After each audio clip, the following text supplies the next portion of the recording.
নমস্কার, আমার নাম সোনালী নাগ। আমি নরেন্দ্রপুরে থাকি। আজকে আপনাদের সামনে যে রেসিপিটা আমি দেখাতে চলেছি সেটার নাম হলো পনির পাকোড়া। ওকে, এই রেসিপিটা বানানো খুবই সহজ। তাড়াতাড়ি করে অতিথি বাড়িতে এলে তাড়াতাড়ি করে আপনারা চটজলদি এটা বানিয়ে দিতে পারেন। আমি প্রথমেই থ্যাঙ্কস জানাতে চাই আমুলকে, স্পেশালি দীপা ম্যাম আর সোহিনী ম্যামকে আমাকে এই অপরচুনিটিটা দেবার জন্য। চলুন তাহলে আজকের যে রেসিপিটা আমি করে দেখাবো পনির পাকোড়া, সেটার জন্য কি কি ইনগ্রেডিয়েন্টস লাগছে আমরা দেখে নিই। আসুন, এইটা আমুলের পনির আমি আগে থেকেই কেটে রেখে দিয়েছি টুকরো করে। এখানে আছে বেসন, ময়দা, গরম মশলা, চিনি, চাট মশলা, কাসুরি মেথি, হলুদ, মরিচ, গুঁড়ো লঙ্কা আর নুন। আমি এখানে চিনি ব্যবহার করেছি, আপনারা ইচ্ছে করলে নাও দিতে পারেন। আর এটা হচ্ছে bread crumb, panko bread crumb. আপনারা এমনি নর্মাল বিস্কুটের যে গুঁড়ো পাওয়া যায় সেটাও ব্যবহার করতে পারেন। তাহলে প্রথমেই আমি না একটা ব্যাটার তৈরি করে নেব, কিন্তু তার আগে আমি এই পনিরটা নুন, কিছু মশলা দিয়ে আমি ম্যারিনেট করে রেখে দেবো। নুন দিলাম, তারপরে দিচ্ছি লঙ্কা গুঁড়ো,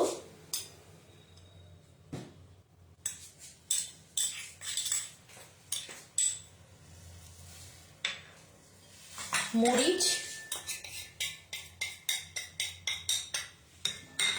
সামান্য একটু হলুদ আর কাসুরি মেথি। এইটা দিয়ে আমি একটুখানি এটাকে ম্যারিনেট করে রেখে দেব।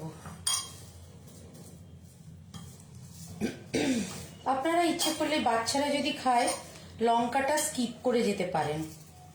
আর কাসুরি মেথিটা দিলাম আমি, এটা ভালো হয়, গন্ধটা ভালো হবে। ইচ্ছে করলে কেউ ধনে পাতাও দিতে পারেন আপনারা। এটা খুবই চটজলদি হয়ে যায়, কোনো অসুবিধেই হয় না।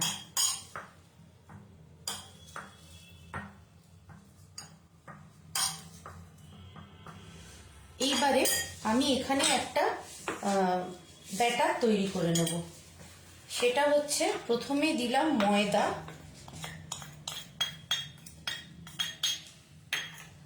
তারপরে দিচ্ছি বেসন,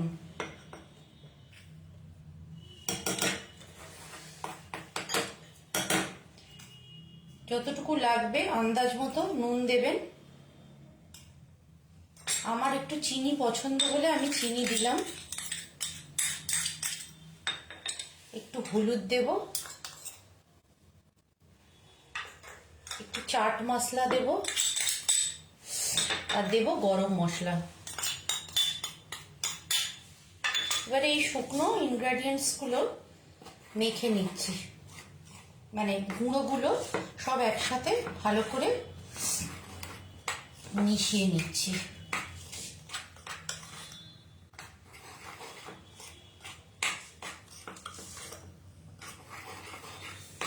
যাতে সমানভাবে চারিদিকে মিশে যায়।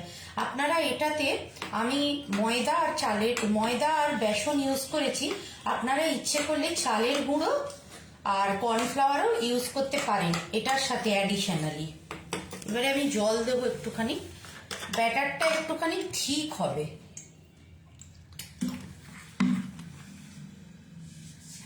খুব একটা মানে পাতলা হবে না, আর একটু জল লাগবে।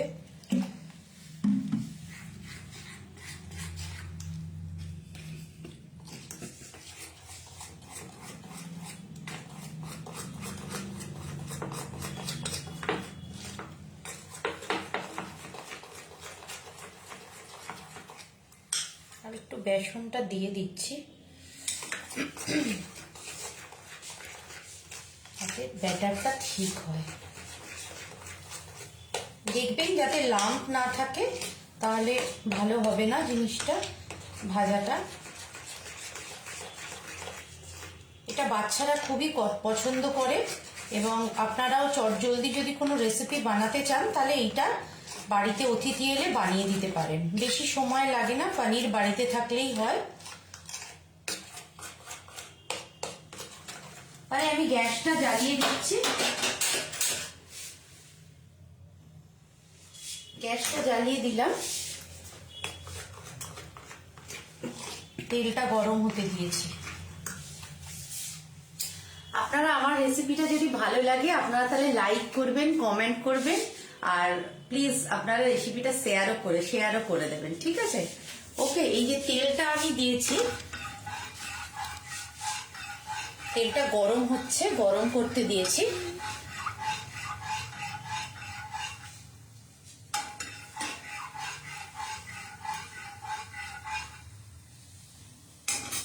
আমুলের পনিরটা ভালো হলে, আমুলের পনিরটাই আমরা অলওয়েজ ইউজ করি।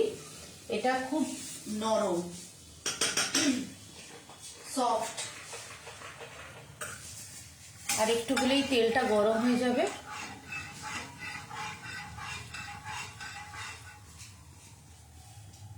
মনে হচ্ছে তেলটা গরম হয়ে এসেছে।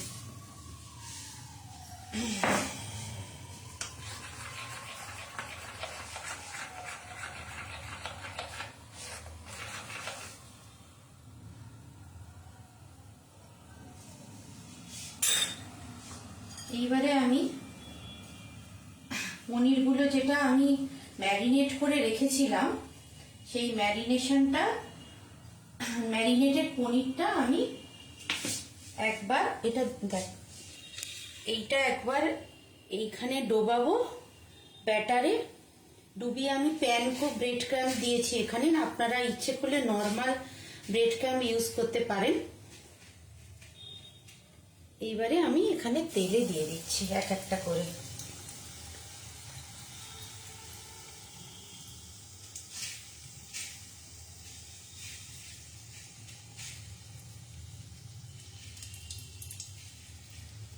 এই প্যানকো ব্রেড ক্রাম্বটা খুব ভালো।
মিষ্টি আর নুনের পরিমাণ যদি আপনারা চিনি দেন তাহলে নিজেদের ইচ্ছা অনুযায়ী দেবেন, আর নাও দিতে পারেন। আমি এখানে মিষ্টি একটু ব্যাটারে ব্যবহার করেছি, তাই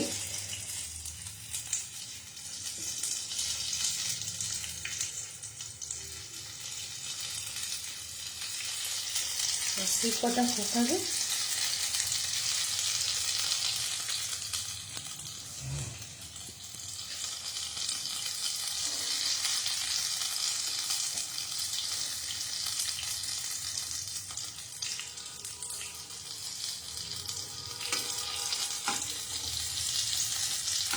এক পিস হয়ে গেছে প্রথমগুলো যেগুলো দিয়েছিলাম।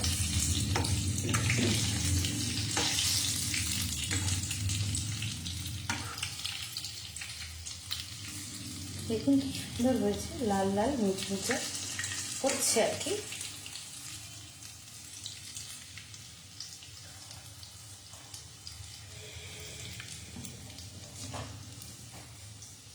আপনাদের রেসিপিটা ভালো লাগলে প্লিজ একটুখানি লাইক দিয়ে দেবেন আর কমেন্ট করে দেবেন।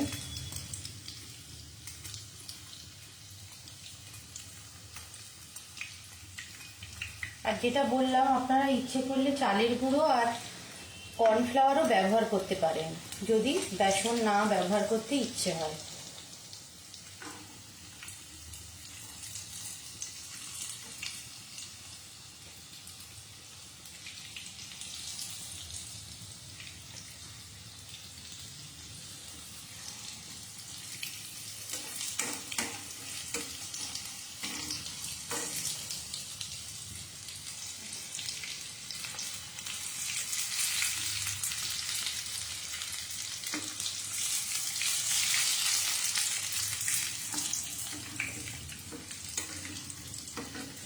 লাল করে একটু ভাজতে হবে, ভালো লাগবে না।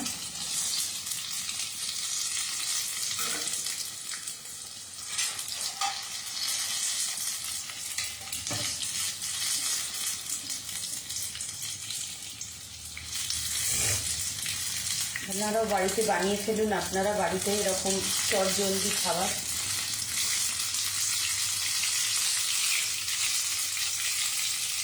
তবে দেখতে হবে চারদিকটা যেন ভালো করে হয়, কেন স্কোয়ার টাইপের তো হয়ে গেছে।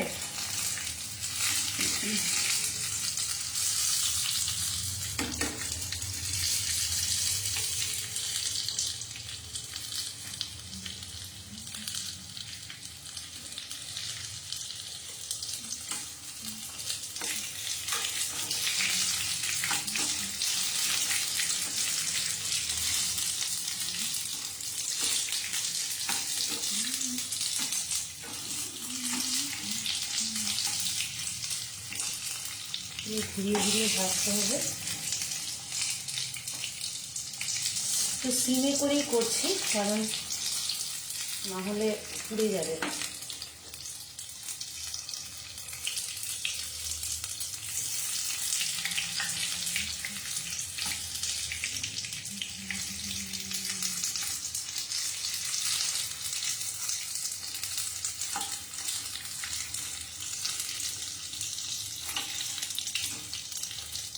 একসাথে বেশি দেবেন না, তাহলে গায়ে গায়ে মিশে গিয়ে জিনিসটা বাজে হয়ে যাবে।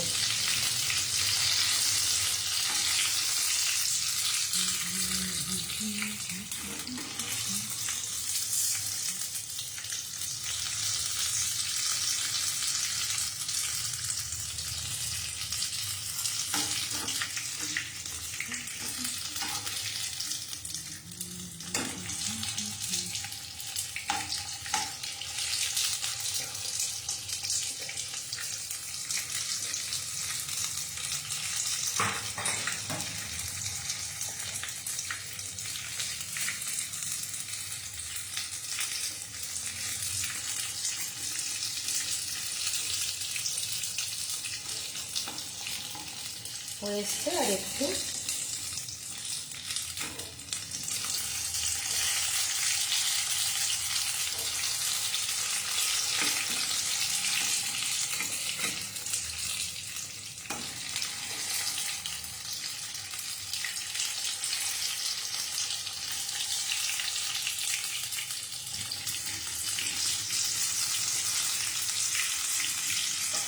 দেখুন হয়ে এসছে।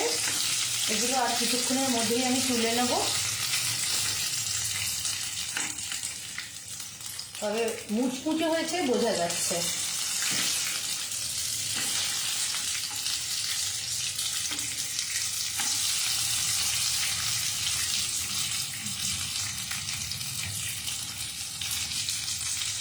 একটু টাইম লাগে, কারণ ভালো করে ভাজতে গেলে একটু টাইম লাগবেই।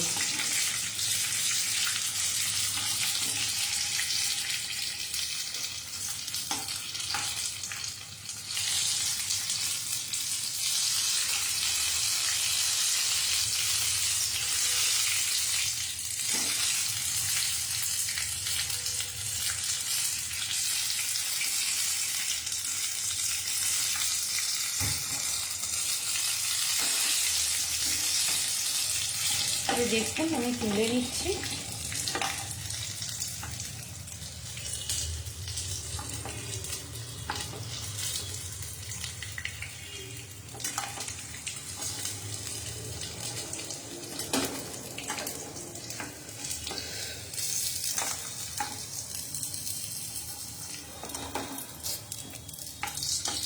তো পড়ে গেল পাশে, ঠিক আছে, পরিষ্কার আছে, নিয়ে নিই।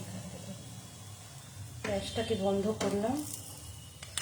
এই যে গরম গরম আমাদের পনির পাকোড়া রেডি। ঠিক আছে, তাহলে আপনারাও বাড়িতে বানিয়ে ফেলুন চটজলদি পনির পাকোড়া। ঠিক আছে, আজকের মতো তাহলে টাটা।